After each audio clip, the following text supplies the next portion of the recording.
परम पूज्य श्री साहिब जी, पूजनीय संत समाज, सम्माननीय सज्जनों एवं देवियों, आज हम सदगुरु कबीर साहिब जी के एक प्रसिद्ध और मार्मिक रोचक पद पर थोड़ी सी कुछ चर्चा करते हैं। सदगुरु कहते हैं, हम सम कौन बड़ा परिवारी, हम सम कौन बड़ा परिवारी।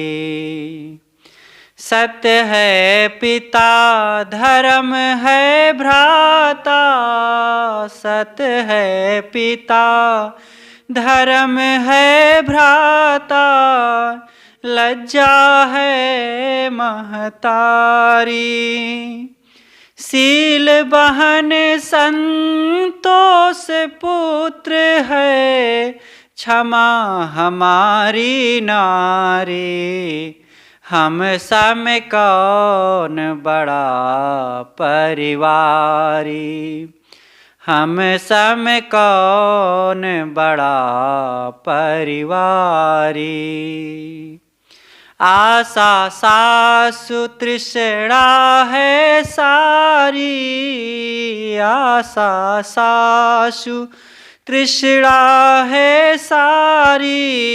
लोभ मोह ससुरारी, अहंकार हैं ससुर हमारे, सो सब में अधिकारी।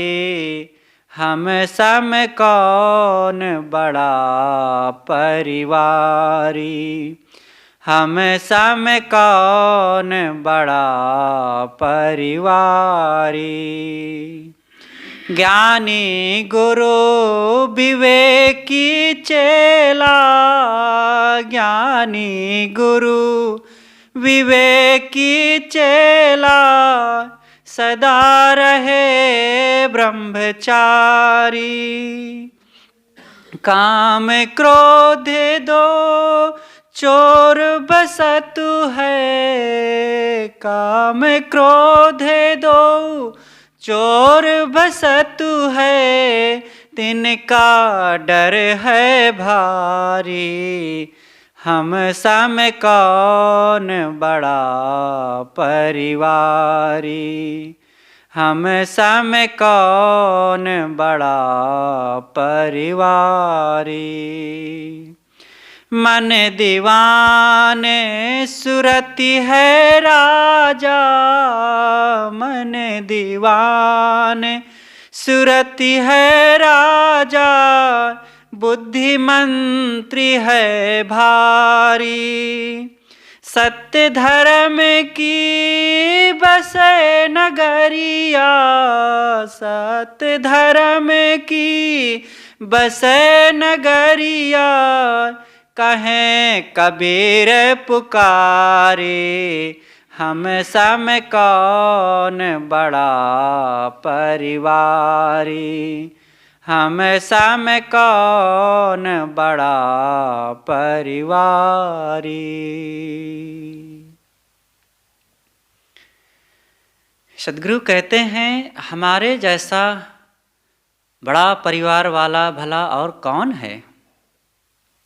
दुनिया के लोगों को अपने बाल बच्चे और रिश्ते नातों पर बड़ा गर्व होता है कि हमारे ये हैं, हमारे वो हैं। सदगुरु कहते हैं, तुम्हारे क्या हैं? अरे हमारे परिवार जैसा तुम्हारे कहाँ है। हमारे परिवार का मतलब जीव का परिवार। सदगुरु कबीर अपने आप में एक ज्ञान की ऊंचाई पर पहुँचे हुए हैं और वे सभी मनुष्यों के लिए वही आत्मज्ञान की बातें बताते हैं। तो वे कहते हैं कि अपने परिवार को पहचानो। तुम इन बाहरी लोगों को अपना परिवार और रिश्ते नाते मान करके उसी में फूले फूले घूम रहे हो। जिस दिन तुम्हें अपने असली कुटुंबियों का पता चलेगा, तब लगेगा कि वाह, ये मेरे कुटुंबी कितने प्यारे हैं और इनके साथ मेरा रिश्ता कितना मजबूत होगा। उनसे हम जुड़ते ही नहीं हैं, बाहरी लोगों से जुड़े हैं, जो आज बड़े प्रेम दिखाते हैं कल यही बैरी हो जाते हैं। तो साहब गिनाते हैं कि हमारे जो रिश्ते नातेदार हैं वे कौन हैं। साहब कहते हैं मेरा सत्य पिता है और धर्म भाई है, लज्जा मेरी माता है, शील ही मेरी बहन है और संतोष पुत्र है, क्षमा मेरी प्यारी पत्नी है। ये मेरे अपने अनुकूल सुखदायी परिवार के लोग हैं। और दूसरी तरफ कुछ ऐसे भी परिवार में लोग हैं जिनसे बड़ी सावधानी की ज़रूरत है, उनसे बच बच करके रहने की ज़रूरत है, नहीं तो दुख शुरू हो जाए। तो वे कौन हैं? साहब कहते हैं आशा। आशा मेरी सास है और वो सास रहती कहाँ है? उसका जगह है, मतलब मेरी ससुराल है लोभ और मोह। तृष्णा ही उस सास की बेटी है, मेरी साली। सद्गुरु कहते हैं कि तृष्णा ही मेरी साली है और अहंकार ससुर जी हैं, और जो बात बात पर अपना हुक्म चलाते रहते हैं, बड़े बर्बर हैं। अहंकार जहाँ रहता है वो किसी की बात सहता नहीं, किसी की बात मानना नहीं चाहता है, वो अपनी चलाता है। तो ये ससुर जी हैं मेरे। तो इस प्रकार से साहब इन लोगों को गिनाते हैं कि ये मेरे अनुकूल और कुछ जिनसे सावधानी रखने की ज़रूरत है वे प्रतिकूल लोग हैं। और आगे बताते हैं कि ज्ञानी गुरु विवेकी चेला। गुरु ज्ञानी हो और शिष्य विवेकी हो तो फिर ये बहुत अच्छा बानक बनता है, और ऐसे ही बानक में फिर साधना की परिपक्वता होती है। साहब कहते हैं तब पूर्ण ब्रह्मचर्य का पालन होता है, मतलब साधना की मजबूती फिर होती है, फिर वो फिसलता नहीं है कहीं दुनियादारी में। और काम तथा क्रोध, ये मेरे घर में मेरे परिवार में ये दो चोर रहते हैं, इनका डर बना रहता है, इनसे सावधानी की ज़रूरत है।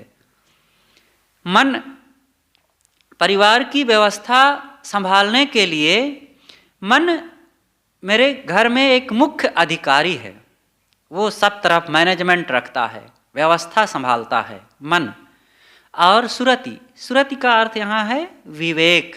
विवेक ही राजा है और विवेक के अंडर में ही मन काम करता है।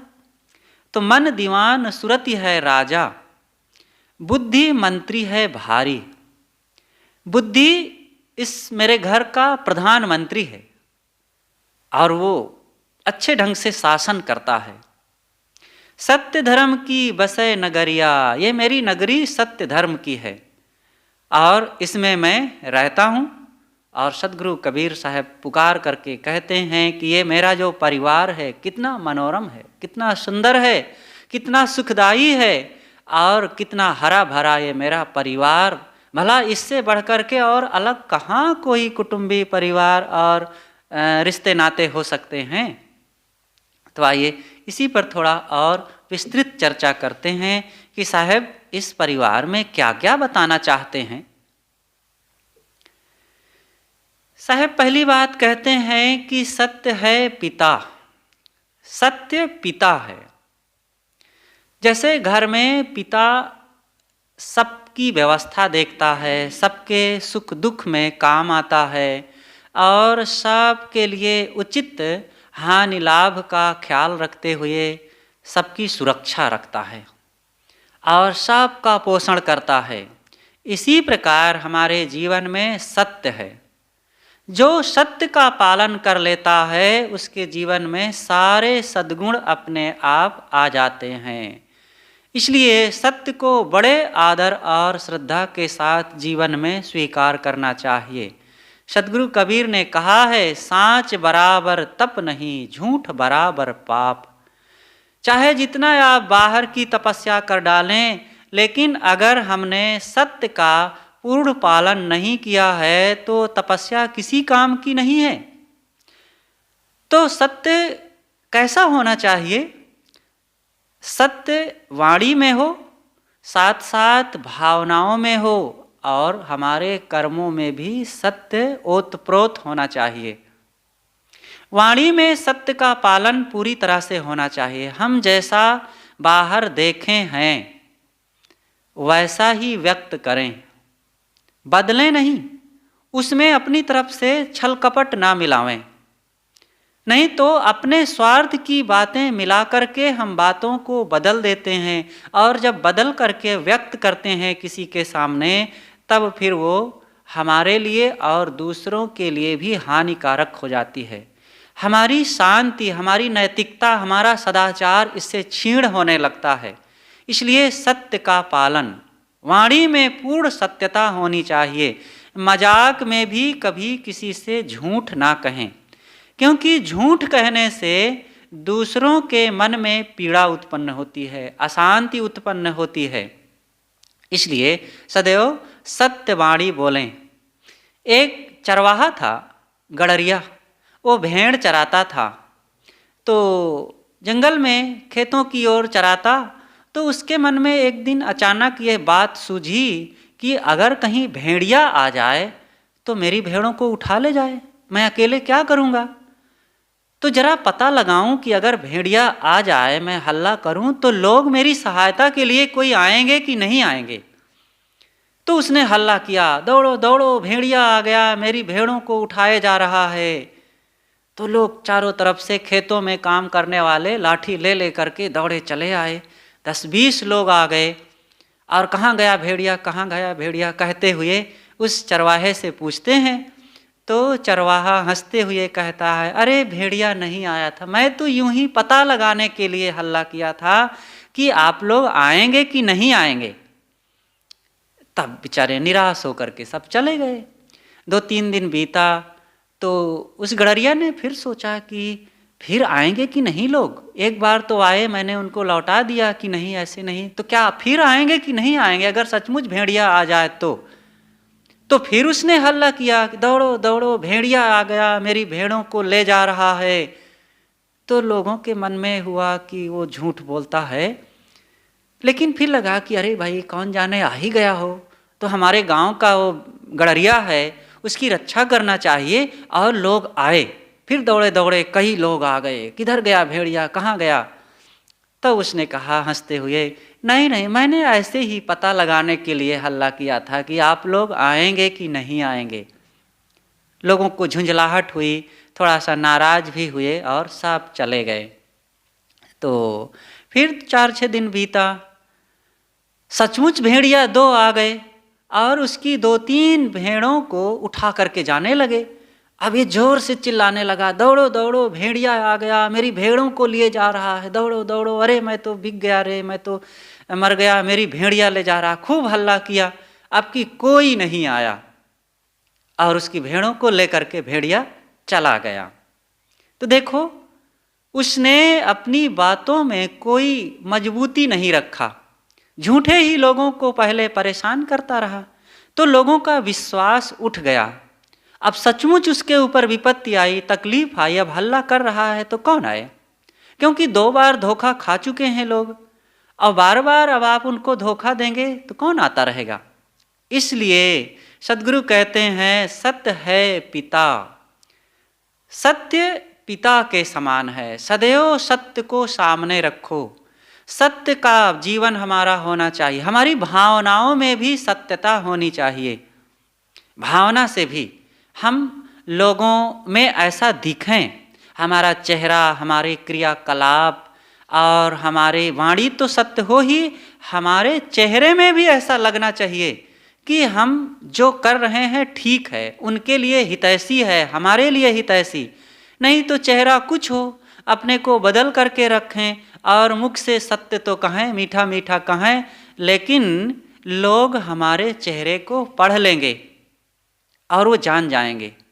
इसलिए भावनाओं को भी शुद्ध रखें। अंदर से सत्य में निष्ठा जब रहेगी तो हमारी भावना भी सत्यता से बनी रहेगी। अगली बात है कि हमारे कर्मों में भी सत्यता हो। जो हम कर रहे हों लोगों का काम कर रहे हों तो वाणी भी सत्य हो, भावना भी सत्य हो, सही काम भी करें। नहीं कि हम भावना भी दिखा दें, वाणी भी कह दें और काम पीछे से ऐसा कर दें कि लोग दुखी हो जाएं, लोगों का नुकसान हो जाए, वे घाटे में चले जाएं, उनको धन जन और मान की हानि हो जाए, उनको हम किसी ढंग से किसी तरह से उनके साथ राजनीति खेल दें तो उनका नुकसान हो जाएगा। इसलिए सावधानी रखें कि हमारे कर्मों में भी सत्यता हो। तो सद्गुरु कहते हैं कि सत्य है पिता, सत्य पिता है, और पिता अगर हमारे साथ है तो कोई खतरा नहीं। सत्य का पालन कर रहे हैं तो कोई बाल बांका नहीं कर सकता है हमारा। सद्गुरु ने कहा है, साँचे श्राप न लागे, साँचे काल न खाए, साँचे ही साँचा जो चले, ताको काह न साए। जो सतपथ पर चलता है उसको किसी का श्राप नहीं लगता है, और सत्य के पथिक को काल क्या बिगाड़ सकता है। और जो सही जीवन जीता है उसका इस संसार में किसी प्रकार से कोई नुकसान नहीं हो सकता है। एक राजकुमार था, एक दिन वो शिकार खेलने के लिए चला, घोड़े पर बैठा और एक हिरन के पीछे दौड़ा। हिरन भागता भागता घोर जंगल में चला गया और ये पीछा किए चला गया। शाम हो गई, अंधेरा हो गया, अब लौटना मुश्किल हो गया। उसे जंगल में कहीं से थोड़ी सी प्रकाश दिखाई दिया और प्रकाश को आधार बना करके उधर बढ़ता गया। आगे पहुंचा, देखता है कि एक संत की छोटी सी कुटिया है। संत वहाँ थे, गया, उन्होंने स्वागत किया, कुछ खिलाया, रात्रि विश्राम किया। राजकुमार सुबह चलने लगा। उन्होंने कहा, भगवान मैंने आपके आश्रम में आज आश्रय प्राप्त किया, आप मुझे कुछ आशीर्वाद दीजिए, आप कुछ मुझे उपदेश दीजिए।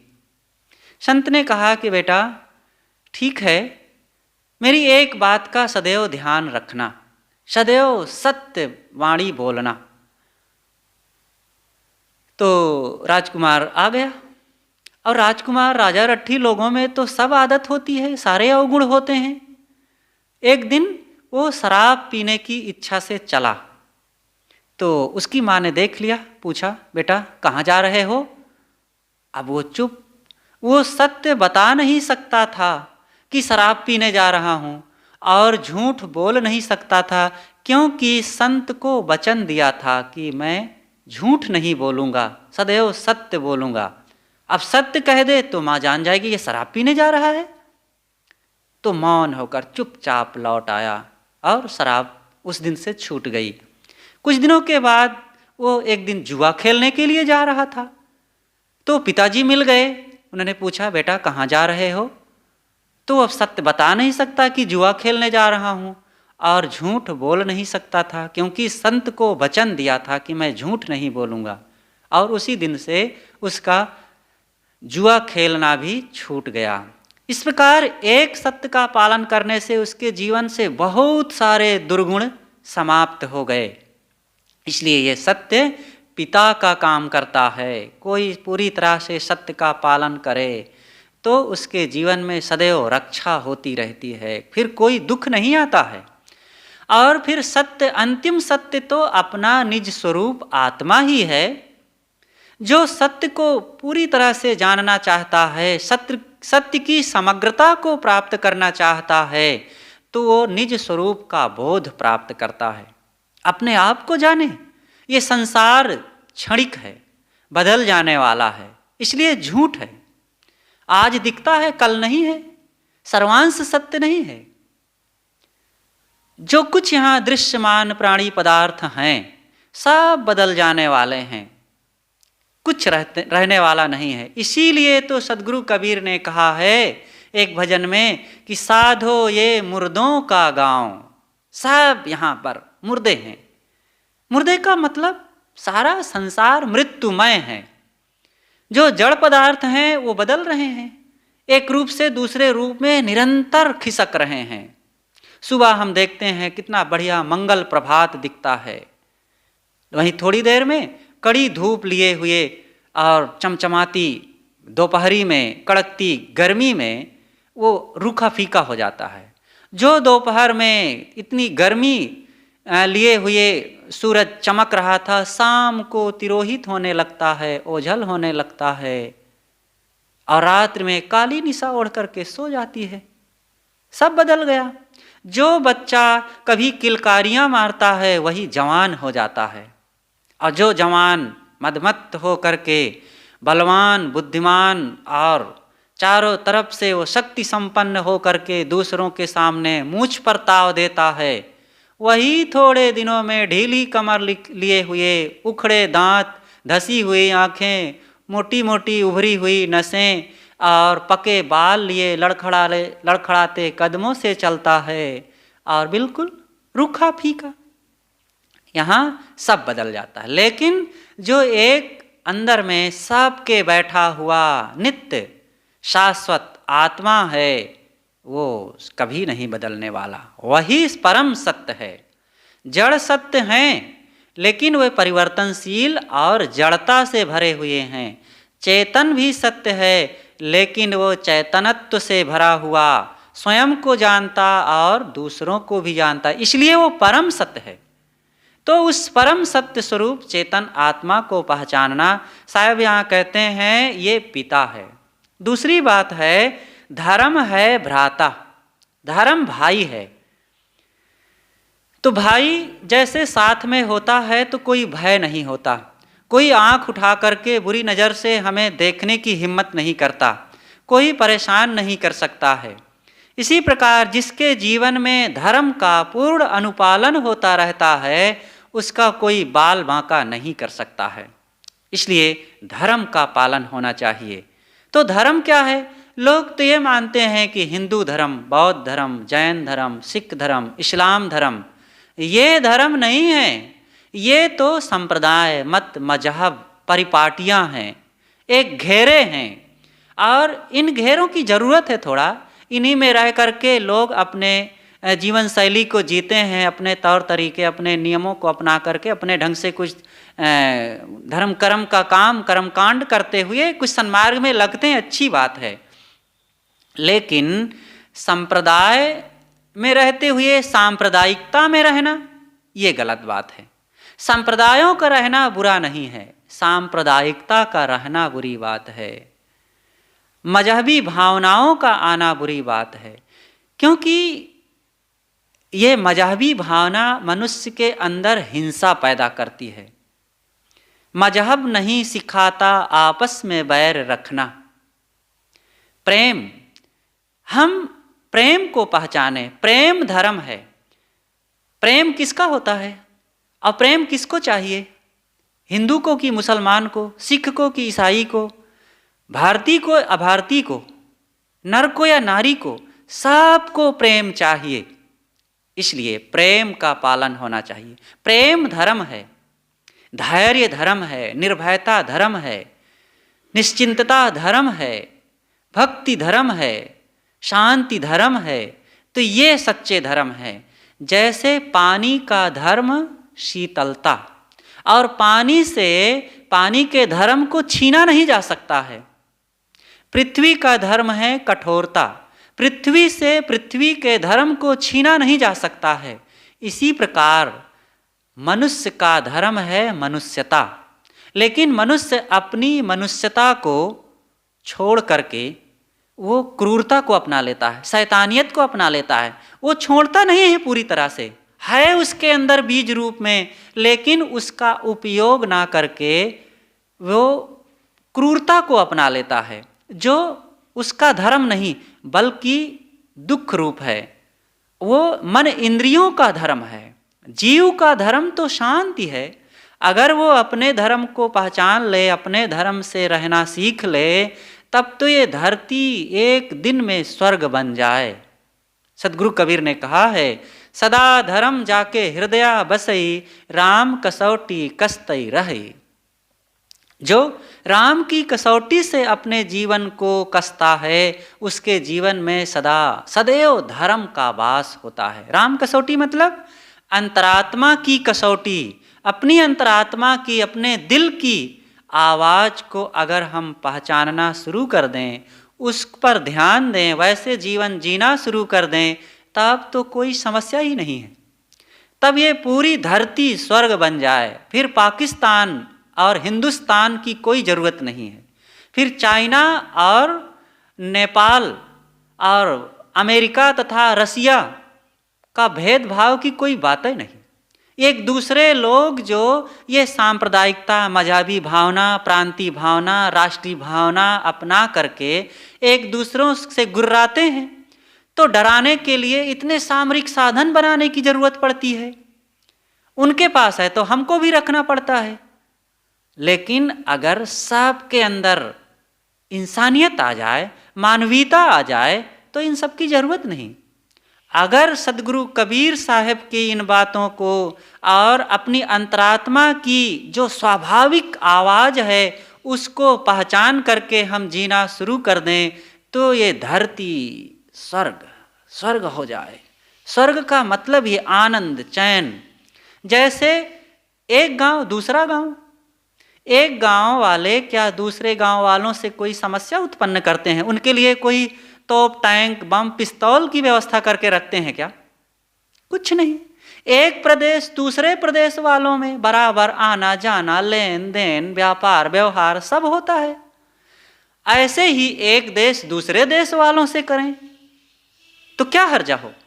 लेकिन नहीं, एक देश वाले वो अपनी तरफ से पूरी तैयारी किए हैं कि आगे कुछ पड़ेगा तो हम ठाए से कर देंगे, तो इनको भी रखना पड़ता है। साहब कहते हैं ये सच्चा धर्म नहीं है। ये मजहबी भावनाएं, सांप्रदायिक भावनाएं, राष्ट्रीय भावनाएं ही तो मनुष्य में क्रूरता पैदा करती है। लेकिन रखना पड़ता है। ये राष्ट्रीय भावना की ज़रूरत है, लेकिन मजहबी भावनाओं की क्या ज़रूरत है? अरे मजहब हैं, सब अपने अपने ढंग से अपने मजहबों के नियमों का पालन करो, लेकिन दूसरों के मजहब की भावनाओं को आप गलत मत कहिए। उनको जैसे वे जी रहे हैं जीने दीजिए। हाँ, अगर उनको अच्छा लगेगा, आपके नियम, आपके जीने का तरीका, आपकी जीवन शैली अच्छी है, तो आपकी बातों को स्वीकार कर लेंगे। अगर कुछ बात कहना है तो शाश्वत सत्यों की चर्चा कीजिए, जो सबके लिए सार्वभौमिक है और सबके लिए कल्याणकारी है। वो दया, क्षमा, करुणा, प्रेम, शांति, संतोष, धैर्य, विनम्रता, इन बातों की ज़रूरत है। इन बातों को कहना सुनना चाहिए, ना कि मजहबी भावनाएं, दाढ़ी, चोटी, तिलक, चंदन, जनेऊ, खतना, ये सब से क्या लेना देना। बाहरी चीज़ों में नहीं उलझना है, बल्कि ज्ञान की बातों में, और जिससे मनुष्य का दुख मिटे, मनुष्य को शांति मिले, उन चीज़ों पर चर्चा करना चाहिए। तो साहब कहते हैं कि धर्म है भ्राता, लज्जा है महतारी। लज्जा ही माँ है। माँ सदैव लज्जा में रहती है और हमें भी लज्जा में जीवन जीना चाहिए। जो लज्जा में रहेगा वो अपने जीवन की सुरक्षा रखेगा। जो लज्जाहीन हो जाएगा, निर्लज्ज हो जाएगा, तो खुला बदन कहीं भी रहे। कौन कहे फिर राजा साहब तन ढांक के चलो। हम सबको भी लज्जावान होना चाहिए। लज्जालु व्यक्ति ही तो दोष दुर्गुणों से बचता है। आज लोगों के दिल दिमाग से लज्जा उड़ती जा रही है। देखो ना, निर्लज्ज होकर के सिगरेट पी रहे हैं, छोटे छोटे बच्चे गुटखा तंबाकू खा रहे हैं। उनको ना अपने परिवार का, माता पिता का भय है, ना अपने जिंदगी के लिए भय है, बर्बाद कर रहे हैं, और ना अपनी इंसानियत, मानवीयता के लिए उनको कोई संकोच है कि हम अपने जीवन को खराब कर रहे हैं। सिगरेट, शराब, अंडा, मांस खुलेआम सब लोग खा रहे हैं। गाली गलौज बक रहे हैं। अपने ही घर परिवार में लोग गाली बकते रहते हैं। अरे इतने लोग निर्लज्ज हो गए हैं कि माँ, बहन, बेटी सब हैं, और सबके बीच में फूहड़ फूहड़, कच्चे कच्चे शब्द बोलते रहते हैं। थोड़ी भी शर्म संकोच नहीं आती है। ये निर्लज्जता का प्रमाण है। ऐसे ही देवियाँ भी, जब पुरुषों के श्रृंगार बढ़ते हैं तो उनके शरीर पर कपड़े बढ़ते जाते हैं, और जब महिलाओं के, नारियों, लड़कियों के श्रृंगार बढ़ते हैं, फैशन बढ़ता है, तो उनके शरीर के कपड़े घटते जाते हैं। अंग प्रदर्शन की भावना, और इससे उनकी सुरक्षा नहीं बल्कि उनके जीवन पर अनेक प्रकार के खतरे ही मंडराते रहते हैं। कोई कहे कि ये मांस रखा है और 4 गिद्धों को ला करके यहाँ रख दो, मांस की रक्षा करेंगे, तो वो मांस की रक्षा कभी करेंगे? ऐसे ही हम अपने अंगों को खोल करके निर्लज्ज हो करके गली बाजार और सड़कों पर घूमेंगे और फिर नवयुवकों से कहें कि हमारी रक्षा करो, हमारी मर्यादा का पालन करो और नारी शक्ति की सुरक्षा पर ध्यान दो, कैसे होगा? गिद्ध तो चारों तरफ घूम रहे हैं। इसलिए अगर हमें अपनी रक्षा चाहिए तो हम खुद इस पर ध्यान दें। दूसरों के भरोसे हमारी रक्षा नहीं हो सकती है। इसी प्रकार हम सब लोग भी अपनी नैतिकता, सदाचार, शांति और ज्ञान, विचार, साधना की रक्षा करना चाहें तो दूसरों के भरोसे ना रहें। कोई भगवान आकर के हमें सुखी बनाएगा, कोई देवी देवता हमारे दुखों को मिटाएगा, ऐसा नहीं है। अपने कर्मों को पवित्र करें। अपने जीवन, विचार, रहन सहन से हम दुखी होते हैं। इसलिए साहब कहते हैं, लज्जा है महतारी, सील बहन संतोष पुत्र है, क्षमा हमारी नारी। शील बहन है। बहन सदैव भाई के लिए बड़ा प्यार रखती है, वो शीलवान होती है। हम सब भी शीलवान बने। शीलवान होने का मतलब है कि अगले का ख्याल रखना, अगला खाया है कि नहीं खाया है। हम किसी के घर में गए हैं तो शीलवान रहें। अगले व्यक्ति शील बस पूछ लेते हैं, भाई साहब आपने भोजन किया है कि नहीं, और हम निश्शील हो करके तुरंत पेट खलाए बैठे रहें, हाँ नहीं किए हैं, लाओ खाते हैं, तो ये ठीक नहीं है। कोई ला करके खाने के लिए दिया है तो पानी प्रसाद के लिए कुछ दिया है तो थोड़ा सा ले लीजिए। अब जितना लाया है सब आप गटकते चले जाएं, ये निश्शीलता का प्रमाण है। इसी प्रकार आप रास्ते रास्ते कहीं जा रहे हैं, कांटा कंकड़ पत्थर पड़ा हुआ है रास्ते में, हटा दीजिए थोड़ा सा।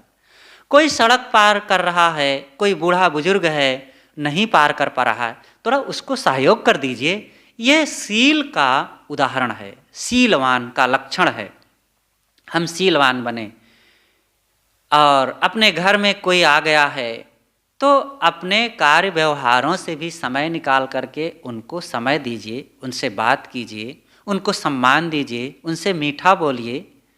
अपनी चीज़ों को किसी की सेवा में भी कभी लगाइए। मनुष्यों के साथ सुंदर बर्ताव कीजिए, अपने जैसा उनको भी मानिए। ऊंच नीच की भावनाओं में पड़ करके किसी को ऐसा क्यों कहते हो कि तुम नीच हो, काहे को वो नीच है और तुम काहे को ऊंच हो? सुंदर विचार अपनाओ। सदगुरु कबीर ने कहा, शीलवंत सबसे बड़ा, सब रत्नों की खानी, 3 लोक की संपदा रही शील में आनी। इसलिए शीलवान बने। शील में सारे सद्गुण समाये हुए होते हैं। तो आगे साहब कहते हैं कि संतोष पुत्र है। संतोष पुत्र बड़ा प्यारा होता है और पुत्र हमारी रक्षा करता है। पुत्र रक्षा करे या ना करे, लेकिन अगर हम संतोष का जीवन जीते हैं तो सब समय हमारी रक्षा अपने आप होती रहेगी। संतोष को त्याग करके तो सदैव कमी का एहसास होता है, सदैव हम अभावग्रस्त बने रहते हैं, सदैव मन में दुख बना रहता है। ये ऐसा नहीं मिला, वो ऐसे नहीं मिला, ये कम हो गया, इन्होंने ऐसा कर दिया है, मुझे तो ये चाहिए वो चाहिए, ये नाना इच्छाएं सदैव बनी रहती हैं। ऐसा व्यक्ति क्या कभी सुखी हो सकता है? इसलिए संतुष्ट रहें। संतोषी व्यक्ति सदैव आनंद का अनुभव करता है। साहब ने कहा, गोधन गज धन बाज धन और रतन धन खान, जब आवे संतोष धन सब धन धूरी समान। संतोष जिसके चित्त में आ जाता है उसके लिए बाहर के सारे धन धूल के समान प्रतीत होते हैं। धूल के समान मतलब व्यर्थ लगते हैं। जिसको अंदर में ही खजाना का आभास हो गया है कि मेरी निश्चिंतता, मेरी प्रसन्नता, मेरी शांति, मेरी आत्म स्थिति ये परम कोश है, परम रत्न है, उसको बाहर की चीज़ें और थोड़े थोड़े तुच्छ भोग प्राणी पदार्थ ये सब क्या महत्व रखते हैं। इसलिए संतोष का पालन करें।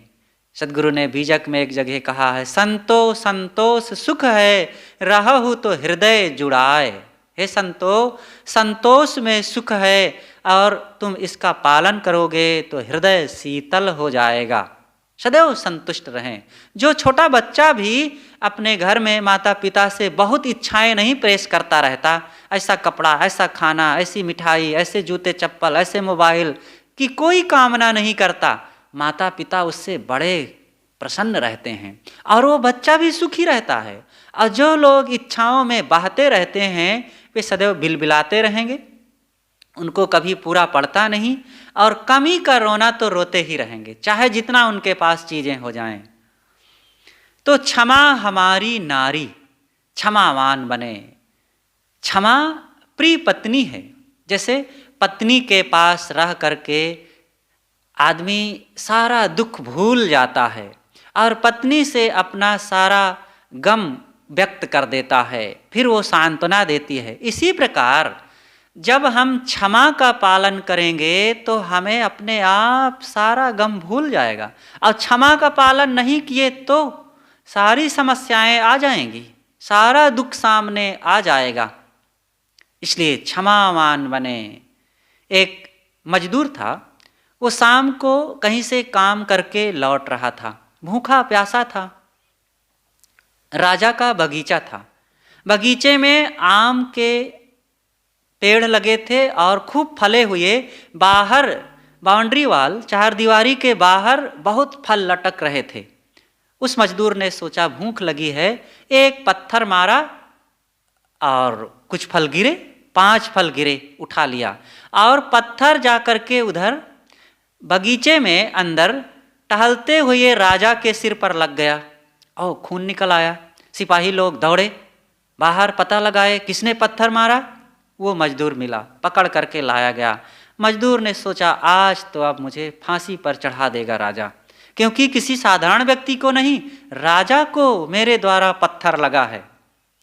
तो राजा ने पूछा कि तुमने पत्थर मारा? हाँ हुजूर, मैंने ही मारा। क्यों मारा?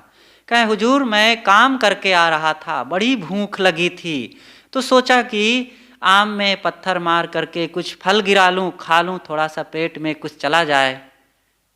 तो इतना सुन करके राजा सन्न रह गया। उसने अपने सिपाहियों से कहा कि अच्छे अच्छे पके पके 1 टोकरी फल लाओ, इस व्यक्ति को दो। इतना सुन करके सिपाही लोग चौंक गए। कहा राजन, ये आप इसको दंड दे रहे हैं कि पुरस्कार दे रहे हैं? तो राजा ने कहा कि नहीं, मेरे राज में ऐसी प्रजा हो जो भूख से परेशान हो तो उसको दंड देना उचित नहीं। इसने एक पत्थर मारा पेड़ में, तो जड़ पेड़ ने फल दिया और मुझे पत्थर लगे और मैं इसको दंड दूं? मैं तो चेतन हूं, मैं तो राजा हूं, मुझे भी इसको कुछ उपहार देना चाहिए। और राजा ने उसको 1 टोकरी फल दिया। ये है क्षमा। क्षमावान बने। एक नेताजी थे, ट्रेन में कहीं यात्रा कर रहे थे। इतने में एक महिला मिली और महिला ने थोड़ा नेताजी को सोचा कि ये कोई ऐसे व्यक्ति है, और अपनी हैकड़ी दिखाते हुए महिला ने कहा कि जो कुछ है तुम्हारे पास तुरंत मेरे सामने उपस्थित कर दो, रुपया, घड़ी, मोबाइल, जो कुछ हो मेरे हवाले कर दो, अन्यथा मैं अभी हल्ला कर दूंगी, तुम्हें बदनाम कर दूंगी। नेताजी ने तुरंत नज़ारा को समझ लिए और बिना बोले ही बहरे होने की एक्टिंग किए। उन्होंने कहा, संकेत से कहा कि मैं तुम्हारी बात सुन नहीं रहा हूं, क्या कहना चाहती हो? उसने फिर कहा कि जो कुछ तुम्हारे पास है मेरे हवाले कर दो बस। तो उन्होंने फिर संकेत किया कि कुछ लिख करके दो, मैं नहीं समझ पा रहा हूं तुम क्या कह रही हो। तो तुरंत उसने लिख करके दे दिया कि अपने घड़ी, मोबाइल, रुपए, पैसे जो कुछ है दे दो, नहीं तो बदनाम कर दूंगी। और जैसे ही उसने कागज पकड़ाया, नेताजी ठहाका मार करके जोर से हंसे और कहा कि तुम अब मुझे बदनाम करोगी, मैं तुम्हें अब पुलिस के हवाले करूं। मुझे लिखित मिल गया है, तुम क्या कहना चाहती हो। अब वो कांप गई, उसके पैरों में गिर पड़ी, मुझे क्षमा कीजिए, मैं नहीं समझ पाई, मुझसे बड़ी भूल हो गई। कहें तुम इस प्रकार से ट्रेनों में लोगों को ऐसे चूस रही हो, परेशान कर रही हो। तब उसने क्षमा मांगी कि आज के बाद मैं ऐसा कभी नहीं करूंगी। तो नेताजी ने उसे क्षमा कर दिया। ये है क्षमा।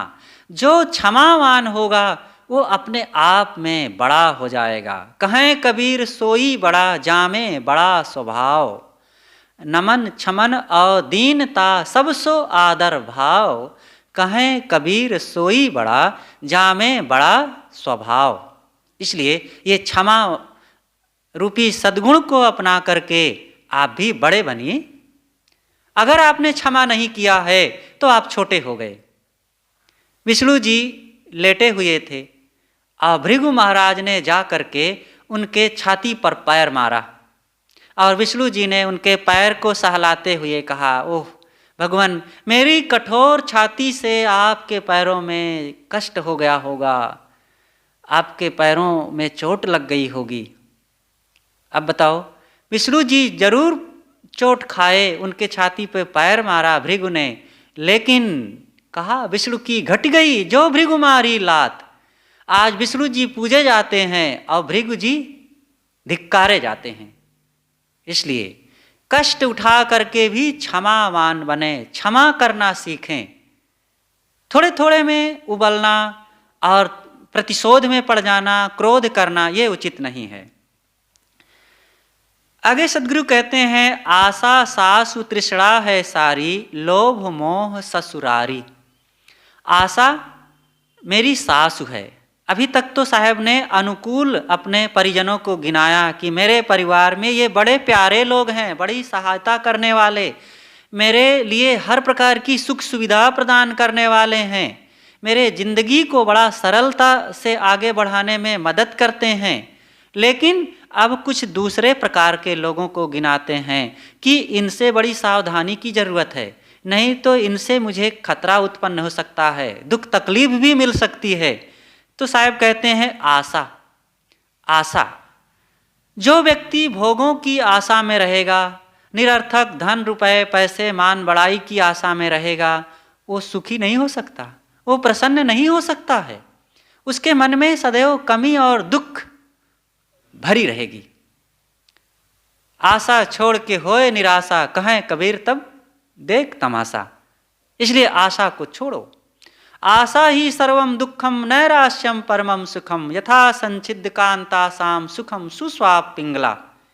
यह मिथिला नगरी की पिंगला नाम की वेश्या की वो कहानी है कि जब वो पर पुरुषों की आशा में रही तब तक वो दुखी रही, और जब आशा को उसने छोड़ दिया तो सुखी हो गई। इसलिए आशा का परित्याग करें। आशा ही सास है। मेरे रिश्तेदारों में से सास भी एक रिश्तेदार है, लेकिन वो आशा बड़ी खतरनाक है, उससे बच करके रहना है। तृष्णा है साली सारी। तृष्णा, तृष्णा जहाँ होती है वो और अपना पैर पसारती जाती है। तृष्णा का नाम ही है कि जिसका अंत कभी ना हो। किसी भी दिशा में अगर खाने की बात है तो खाने में तृष्णा हो जाती है, कभी पूरे नहीं पड़ता है। तृष्णालु व्यक्ति, लोलुप और लंपट व्यक्ति जो खाने का है उसका कभी पूरे नहीं पड़ता है, हरदम शिकायत, भोजन में कभी खुश रहते ही नहीं है। अरे भाई, जो है प्रेम से खाओ, खाने को तो मिल रहा है। दुनिया में बहुत ऐसे लोग हैं जिनको 2 वक्त की सूखी रोटी और दाल नहीं मिलती है, और वे भी मनुष्य हैं, आप जैसे, हमारे जैसे। अब आपके थाली में कई प्रकार के सब्जी, रोटी, भात और दाल, मिठाइयाँ, मुरब्बे, अचार है, और फिर भी शिकायत कर रहे हो। शिकायत मत करो। जो कुछ है पर्याप्त मानो। ये सब तुम्हारे प्रारब्ध से, गुरु की कृपा से, या कह लीजिए प्रकृति द्वारा आपके लिए सब कुछ मिला हुआ है। आभार मानिए, आभार। लोग बना करके खिलाते हैं, कमा करके लाते हैं। आपके लिए मुफ्त में घर मिला हुआ है, सड़क मिली हुई है और हवाएं मिली हुई है, पृथ्वी मिली हुई है, सूरज चांद का प्रकाश मिला हुआ है और लोगों का प्रेम मिल रहा है। सोचिए, ये ना होता तब कैसे हम जीवन जीते? खुश रहें, काहे को शिकायत कर रहे हैं? लेकिन नहीं, मनुष्य की तो नियत ही बन गई है शिकायत शिकायत, सब समय शिकायत करता रहता है। हर बात में खुश होना लगता है इसके नसीब में है ही नहीं। इसलिए शिकायत ना करें, प्रसन्न रहें, तृष्णा में लटके ना रहें। कभी तृष्णा पूरी होती ही नहीं है। सदगुरु श्री पूरण साहब ने कहा है, निर्धनिक कछु धन चाहे, धनिक चाहे विशेष, विशेष हूँ विशेष चाहे होवन चाहे नरेश, नरेश चाहे इंद्र पद, इंद्र चाहे रणजीत, असुर चाहे सुरपति बनन यह तृष्णा की रीति। रुपए पैसे घर धन जमीन मकान पद अधिकार में तृष्णा अगर जमाई पैर तो फिर गए आप, कभी पूरा नहीं, कभी सुखी नहीं, दुख में ही जीवन बीतेगा। इसलिए पहले से उसको काटते चलें। नहीं चाहिए मुझे, जितना है पर्याप्त है, जो प्राप्त है सो पर्याप्त है। लोभ मोह ससुरारी, ससुराल, लोभ मोह ही ससुराल है। इसलिए लोभ ना करें ज़्यादा। ससुराल में जैसे कोई बहुत जाएगा तो उसकी मान मर्यादा घट जाएगी, कभी कभी जाओ। इसी प्रकार हम भोगों का लोभ ना करें, और नहीं तो लोभ बढ़ाए तो दुख बढ़ेगा और हमारी हर प्रकार से फजीती होगी। अहंकार है ससुर हमारे, सो सब में अधिकारी। अहंकार पत्नी का पिता ससुर कहलाता है। अब पिताजी हमारे ऊपर अधिकार माने और अपनी बातें हम पर मनवाना चाहें तो समझ में आता है। ससुर जी जबरदस्ती हम पर अपना हुक्म चलाते रहें, ये उचित नहीं है। साहब कहते हैं ससुर जी कौन है? अहंकार। ये अहंकार सब समय अपनी ही चलाना चाहता है। अहंकार का त्याग करके रहें। नहीं, जिसके ऊपर अहंकार का नशा चढ़ा तो फिर कहीं भी वो झुकना नहीं जानता और हर जगह रार ठाने रहता है। हर जगह लड़ाई झगड़ा विवाद कलह अब मेरे और मैंपन की ही चलाना चाहता है। इसलिए साहब कहते हैं ये अहंकार हमारे ससुर जी हैं और ये सब समय अपना ही बात, अपना ही वर्चस्व कायम रखना चाहते हैं। इसलिए सरल बने, विनम्र बने। सतगुरु कबीर कहते हैं आपा तजय हरि भजय। जो अहंकार का त्याग करेगा वही हरि का भजन आत्मचिंतन कर सकता है।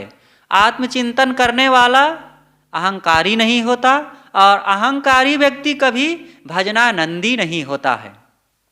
इसलिए अनात्मचिंतनम त्यक्त्वा कस्मलम दुख कारणम।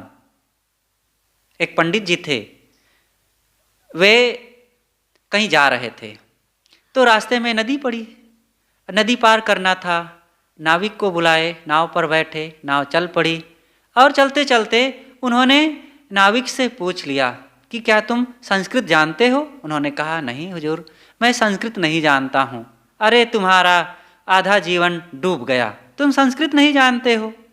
फिर उन्होंने पूछ लिया थोड़ी देर में कि क्या तुम व्याकरण कुछ जानते हो? कहे नहीं नहीं हुजूर, मैं व्याकरण भी नहीं जानता। अरे तुम्हारा 3 हिस्सा जीवन डूब गया, तुम यह भी नहीं जानते हो। इतने में नाव का बीच धार में पहुंची और तूफान का कुछ आसार लगा। नाविक को लगा कि अब नाव लगता है पार होने के पहले ही तूफान आ जाएगा और तूफान आया तो नाव चकराएगी और डूब सकती है। उसने पंडित जी से पूछ लिया। विद्वान पंडित जी थे और विद्या के उन्माद में मदमत्त थे और बारंबार उनकी विद्या उनके दिमाग में टकराती थी और टकरा करके बाहर निकलती थी और नाविक से बार बार पूछते रहे तुम ये जानते हो कि नहीं, वो जानते हो कि नहीं, और बार बार कहते थे कि अरे तुम ये भी नहीं जानते तो तुम्हारा इतना जीवन डूब गया। तब नाविक ने पूछा कि बाबूजी, आप तैरना जानते हैं कि नहीं? तब तो वे चौंक गए। उन्होंने कहा कि अरे, मैं तो 6 शास्त्रों को पढ़ा, वेदों को पढ़ा और पुराणों को पढ़ा, लेकिन तैरना नहीं जानता।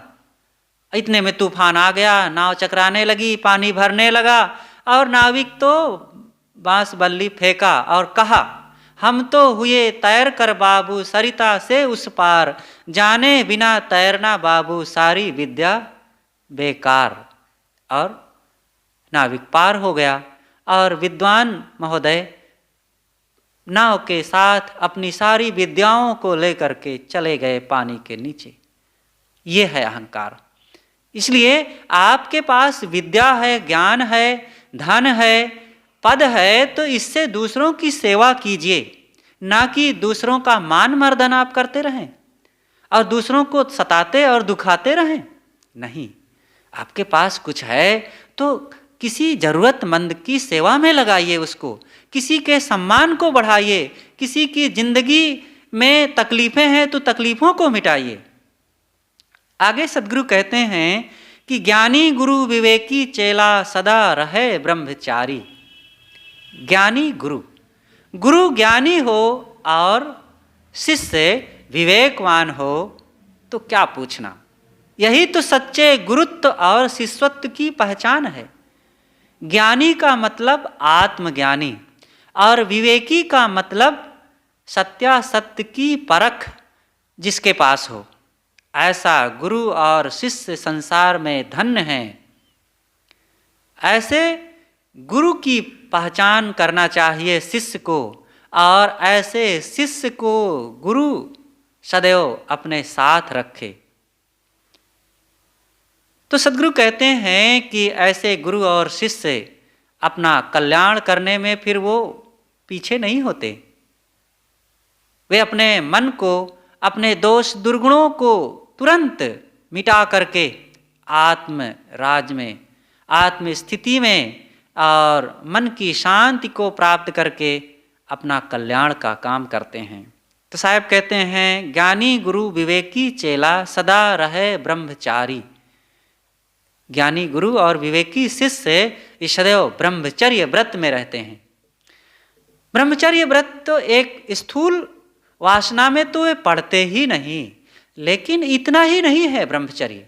ब्रह्म का अर्थ होता है श्रेष्ठ, चर्य का मतलब होता है आचरण, मतलब हर प्रकार से वे श्रेष्ठ आचरण में रहते हैं। संयम, नियम, त्याग, वैराग्य, अनासक्ति, निर्मोहता, धैर्य, बोध, विचार, ये सब ब्रह्मचर्य के अंग हैं। और ऐसे साधक, चाहे वे भक्त हों, संत हों, नर नारी कोई भी हों, वे सदैव ब्रह्मचर्य का पालन करते हैं और वे विवेक तथा ज्ञान की स्थिति में रहते हैं। काम क्रोध दो चोर बसत हैं, तिनका डर है भारी। सद्गुरु कहते हैं कि हमारे परिवार में काम और क्रोध दो चोर रहते हैं, इनका बड़ा डर बना रहता है, ये कब हमें लूट लें। जैसे चोर आवे तो धन लूट ले जाते हैं, ऐसे ही सबके अंदर में ये चोर काम और क्रोध है, और सबके ज्ञान धन को, शांति धन को, चरित्र धन को, शांति धन को ये लूटने के लिए तैयार रहते हैं। साधक इनसे सावधान रहता है। मन दीवान सुरति है राजा, बुद्धि मंत्री है भारी। हमारे पारिमार्थिक व्यवस्था में, मतलब यहाँ पर परिवार की चर्चा आई है, तो हमारे परिवार में व्यवस्था संभालने वाला मन नाम का एक व्यवस्थापक है। वो हर चीज़ की व्यवस्था देखता है। मन से ही तो सब कुछ देखा जाता है, जाना जाता है, पहचाना जाता है, और लेन देन के लिए, आने जाने के लिए कोई भी निर्णय जो होता है मोटे रूप से मन से ही तो सोच करके सब काम किया जाता है। और मन ही किसी चीज़ को स्वीकारता है, किसी चीज़ को अस्वीकारता है। तो मन एक बहुत बड़ा प्रबंधक है हमारे जीवन क्षेत्र में। बुद्धि मंत्री है भारी, और बुद्धि मंत्री है, प्रधानमंत्री।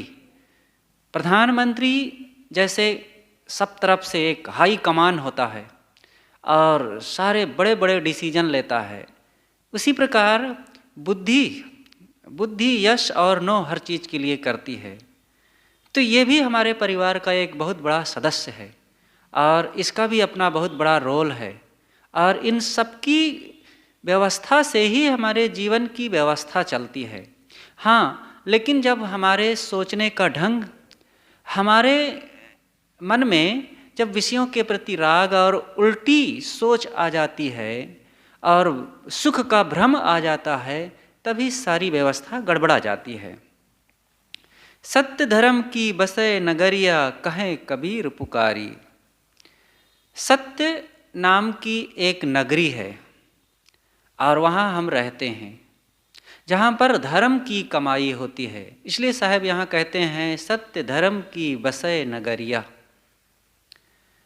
ये आत्मदेश हमारा एक अलग देश ही है। आत्म क्षेत्र ये संसार का क्षेत्र है। जड़ पसारा है यहाँ चारों तरफ, जड़ता, जिधर देखो उधर जड़ता का ही विस्तार है। लेकिन जो मेरा अपना क्षेत्र है, पारमार्थिक क्षेत्र, जिस परिवार के लिए सदगुरु कबीर साहब ने यहाँ पर गिनाया है, वह है आत्मदेश। और मेरा आत्मदेश पूर्ण रूप से चैतन्य देश है। वहाँ पर जड़ता नहीं है, वहाँ ज्ञान है, वहाँ पर सब समय विवेक रहता है। लेकिन हम विवेक को जागृत कहाँ रख पाते हैं? आसक्ति, मोह, अज्ञानवश हम विवेक को सुप्त कर देते हैं। चैतन्य देश, अहम शुद्ध चैतन्य ज्ञान स्वरूपम अजराहम अमराहम अखंडम अनूपम। मेरा आत्मदेश नित्य सत्य अविनाशी एक रस अजर अमर है और वहाँ पर कभी उत्पत्ति प्रलय नहीं होता है। वहाँ पर किसी प्रकार का निर्माण और विनाश नहीं होता है। वो दृष्टा साक्षी है। तो वो ऐसा देश पूर्ण शांति से भरा हुआ है। तो साहब कहते हैं वहीं पर धर्म की कमाई करो। धर्म की कमाई है संयम सदाचार की कमाई। पहले ही बताया गया है कि धर्म हिंदू मुस्लिम जैन बौद्ध नहीं, धर्म है दया क्षमा प्रेम करुणा। प्रेम से रहो, अपने अंदर जितना बन सके वैराग अनासक्ति निर्मोहता का विस्तार करें। लेकिन बाहर तो हमारे प्रेम होना चाहिए। जिधर देखें प्रेम पूर्वक देखें, जो बोलें प्रेम पूर्वक बोलें, जिनसे बात करें प्रेम पूर्वक बात करें। तो ये प्रेम एक बहुत बड़ा धर्म है। सदगुरु कबीर ने इसी प्रेम को कहा है, पोथी पढ़ी पढ़ी जगमुआ पंडित हुआ न कोय, ढाई आखर प्रेम का पढ़े सो पंडित होए। इसलिए प्रेम का हमारे जीवन में अर्जन होना चाहिए, प्रेम की कमाई करें, तो यही है धर्म। तो ये आत्मदेश सत्य की नगरी है और धर्म की यहाँ पर कमाई होती है। सदगुरु कबीर पुकार करके कहते हैं कि ये धर्म रूपी धन की कमाई करना है तो आज ही कर लो, नहीं तो ये समय जाने वाला है और ये समय बीत जाने के बाद, ये जीवन समाप्त हो जाने के बाद तो कुछ कमाई हो नहीं पाएगी और फिर तो वहाँ केवल पेट और भोग आपके लिए रह जाएगा मानवेतर खानियों में। इसलिए आज इस मानव जीवन में पूर्ण रूप से आत्मदेश में हमें अपना साम्राज्य कायम करने का सुअवसर है, ये काम करें। तो सदगुरु कबीर साहब ने इस पद में बड़ा ही रोचक विचार दिया है कि हम सब कौन बड़ा परिवारी, और इसमें फिर गिनाया गया है कि कौन पिता है, कौन भाई है, कौन माँ है, कौन बहन है और कौन पुत्र है। ये सब को गिनाते हुए साहब ने एक आध्यात्मिक विचार दिया है और जिससे रोचकता उत्पन्न करने के साथ साथ एक मन की शांति साधना और आत्म स्थिति का संबल मिलता है। बस अपनी बातें यहीं पर समाप्त करते हैं। बोलिए सद्गुरुदेव की जय।